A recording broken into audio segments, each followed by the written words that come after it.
سلامونه خوږو لیدونکو، نن درته د واده په اړه ښکلی او مفیده ویډیو لرم. تمه ده ویډیو را سره تر پایه وګورئ.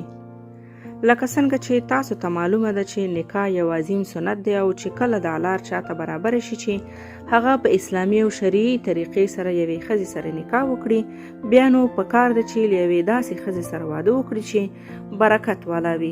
داسې ښځې ستاسو ژوند بدلولی شي. نو دا ښځې څنګه وپېژنو؟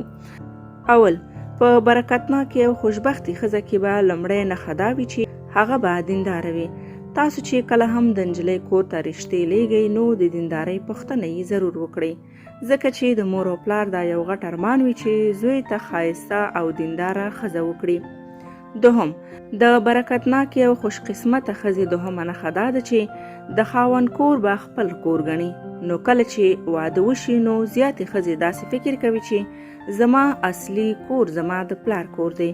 د خپل کور هره خبره وړه او غټه د پلار کره وړي او هلته مشورې اخلي، خو د خپل خاوند کور ته هغومره اهمیت نه ورکوي.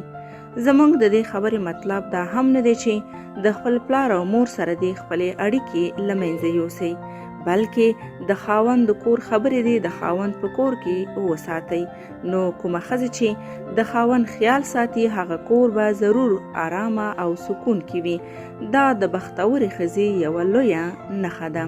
درېیمه نښه چې برکت او ښه قسمت والا ښځه یې لري هغه دا ده چې د پردې ډېر خیال ساتي.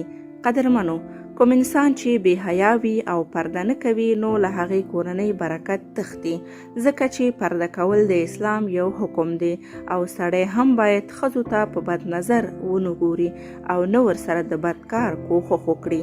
خو دلته موږ د ښځو په اړه خبره کوو چې کومه ښځه د پردې خیال ونه ساتي له هغې برکت هم تښتي او شیطان یې هم ملګری کیږي.